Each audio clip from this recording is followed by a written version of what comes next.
বঙ্গোপসাগরে তৈরি হচ্ছে ঘূর্ণাবর্ত, যার প্রভাবে বজ্রবিদ্যুৎ সহ ঝড় বৃষ্টির সম্ভাবনা রয়েছে উত্তর সহ দক্ষিণবঙ্গ এবং বাংলাদেশের বিস্তীর্ণ অঞ্চলে।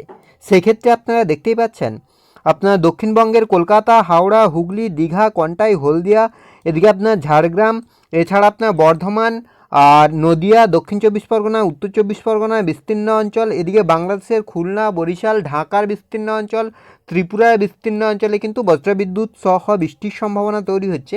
এছাড়া উত্তরবঙ্গের ক্ষেত্রেও কিন্তু দার্জিলিং এবং কালিম্পংয়ে বজ্রবিদ্যুৎ সহ বৃষ্টির সম্ভাবনা তৈরি হচ্ছে নতুন করে ঘূর্ণাবর্তের প্রভাবে। তো এই যে নতুন করে ঘূর্ণাবর্ত তৈরি হচ্ছে বঙ্গোপসাগরে, এই ঘূর্ণাবর্তের জেরে আগামী কয়েকদিনে আবহাওয়ার কতটা কী পরিবর্তন হতে পারে, কোন কোন জেলায় হালকা বৃষ্টির সম্ভাবনা রয়েছে, কোন কোন জেলায় ভারী বৃষ্টির পরিস্থিতি তৈরি হতে পারে, তাপমাত্রা নিয়ে কি আপডেট উঠে আসছে, সবটাই বিস্তারিতভাবে আলোচনা করব এই ভিডিওতে। তাই ভিডিওটি অবশ্যই শেষ পর্যন্ত দেখুন। আর এই মুহূর্তে আপনার অঞ্চলে আবহাওয়া কেমন তাও বিস্তারিতভাবে কমেন্ট করে জানান।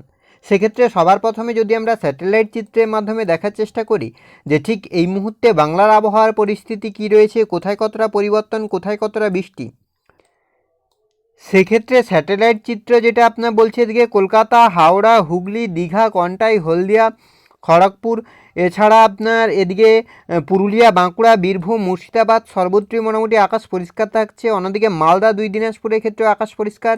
হিমালয়ের পাদদেশ সংলগ্ন 5 জেলা বলুন, এদিকে বাংলাদেশে রাংপুর, রাজশাহী, ময়মনসিংহ, সিলেট, ঢাকা, খুলনা, বরিশাল, চট্টগ্রাম সর্বত্রই কিন্তু মোটামুটি আকাশ পরিষ্কার থাকছে, কোথাও কিন্তু আপাতত বড় কোনো পরিবর্তন নেই।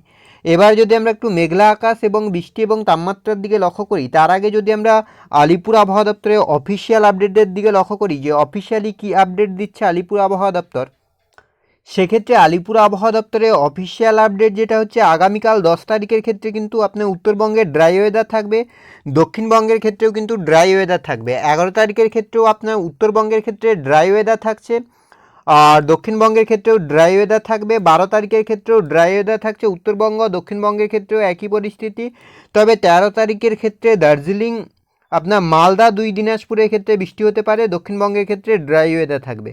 ওয়ার্নিংয়ের ক্ষেত্রে আপাতত সেভাবে কোনো ওয়ার্নিং নেই, অর্থাৎ 13 তারিখ পর্যন্ত কিন্তু আলিপুর আবহাওয়া দপ্তর সেভাবে বৃষ্টির কোনো সম্ভাবনা থাকছে না, এমনটাই জানাচ্ছে। তবে এবার আমরা উইন্ডির আপডেটের দিকে লক্ষ্য করবো যে উইন্ডির আপডেট কী বলছে। না, উইন্ডির আপডেট যেটা বলছে যে আপনার 14 তারিখ থেকে কিন্তু বৃষ্টির পরিস্থিতি তৈরি হচ্ছে। সেক্ষেত্রে যদি আমরা মেঘলা আকাশের দিকে লক্ষ্য করি যে কোথায় কতটা মেঘলা হচ্ছে আকাশ, কী পরিস্থিতি তৈরি হচ্ছে, তো মেঘলা আকাশের ক্ষেত্রে যেটা হচ্ছে আজ রাতের দিকে, মানে রাতের দিকে 10টা-11টা নাগাদ আপনার মোটামুটি দক্ষিণবঙ্গের আকাশ সম্পূর্ণভাবে পরিষ্কার থাকছে, কোথাও কিন্তু কোনো পরিবর্তন নেই। অন্যদিকে মালদা, দুই দিনাজপুর, হিমালয়ের পাদদেশ সংলগ্ন 5 জেলা সর্বত্রই মোটামুটি আকাশ পরিষ্কার থাকছে। বাংলাদেশের ক্ষেত্রেও মোটামুটি আকাশ পরিষ্কার থাকছে, কোথাও কিন্তু কোনো পরিবর্তন নেই। আর 10 তারিখ রবিবার, সেক্ষেত্রেও মোটামুটি আপনার সম্পূর্ণভাবে আকাশ পরিষ্কার থাকছে, কোথাও কিন্তু আপনার দুই বঙ্গের কোথাও কিন্তু কোনো সেভাবে মেঘ নেই। দুপুরের দিকেও আকাশ পরিষ্কার। সোমবার 11 তারিখের ক্ষেত্রেও মোটামুটি আকাশ পরিষ্কার থাকছে, সেভাবে আপাতত কোথাও মেঘ নেই। 12 তারিখ মঙ্গলবারের দিকেও মোটামুটি আকাশ পরিষ্কার থাকছে, সেভাবে আপাতত মেঘ নেই। 13 তারিখের ক্ষেত্রেও আপনার মোটামুটি আকাশ পরিষ্কার থাকছে, সেভাবে মেঘ নেই। তবে দার্জিলিং এবং কালিম্পংয়ে বিক্ষিপ্তভাবে মেঘলা হতে পারে আকাশ। 13 তারিখ সকাল থেকেই কিন্তু আপনার মেঘলা হচ্ছে, বিশেষ করে আপনার কলকাতা, হাওড়া, হুগলি, এছাড়া আপনার খড়গপুর মানে পশ্চিম মিদনাপুর, পূর্ব মিদনাপুর, দক্ষিণ চব্বিশ পরগনা, বাংলাদেশের খুলনা, বরিশাল, ত্রিপুরার বিস্তীর্ণ অঞ্চল মেঘলা আকাশ হচ্ছে 13 তারিখ থেকে। আর সেই সঙ্গে কিন্তু ঘূর্ণাবর্তের প্রভাবে বৃষ্টির পরিস্থিতিও তৈরি হচ্ছে। 14 তারিখের ক্ষেত্রে কিন্তু এই বৃষ্টির পরিস্থিতি যেটা তৈরি হচ্ছে সেটা কিন্তু ধীরে ধীরে বাড়বে। 14 তারিখের ক্ষেত্রে কিন্তু গভীরভাবে মেঘলা থাকবে আকাশ। 15 তারিখ থেকে কিন্তু আবারও আকাশ ধীরে ধীরে পরিষ্কার হতে শুরু করবে। 15 তারিখ, 16 তারিখ, 17 তারিখ আপনার মোটামুটি আকাশ পরিষ্কার থাকবে। 18 তারিখের ক্ষেত্রে আবারও মেঘলা আকাশ তৈরি হচ্ছে। এবার যদি আমরা একটু বৃষ্টির দিকে লক্ষ্য করি যে কোথায় কতটা বৃষ্টির পরিস্থিতি তৈরি হচ্ছে, কী পরিস্থিতি, তো বৃষ্টির ক্ষেত্রে আপাতত বড় কোনো পরিবর্তন নেই। আলিপুর আবহাওয়া দপ্তরের অফিসিয়াল আপডেটের দিকেও আমরা লক্ষ্য করেছিলাম, সেখানে বলছে যে 13 তারিখ পর্যন্ত কিন্তু দুই বঙ্গের কোথাও সেভাবে বৃষ্টির কোনো সম্ভাবনা নেই, একই পরিস্থিতি থাকছে এই আপডেটেও। তো 10 তারিখের ক্ষেত্রে বৃষ্টি নেই, 11 তারিখ সোমবারের ক্ষেত্রে বৃষ্টি নেই, 12 তারিখের ক্ষেত্রেও বৃষ্টি নেই। তবে 13 তারিখ থেকেই কিন্তু আবহাওয়ার পরিবর্তন হবে এবং 14 তারিখ যেটা লক্ষ্য করা যাচ্ছে গাঙ্গেয় বঙ্গের জেলাগুলিতে বৃষ্টির পরিস্থিতি তৈরি হবে।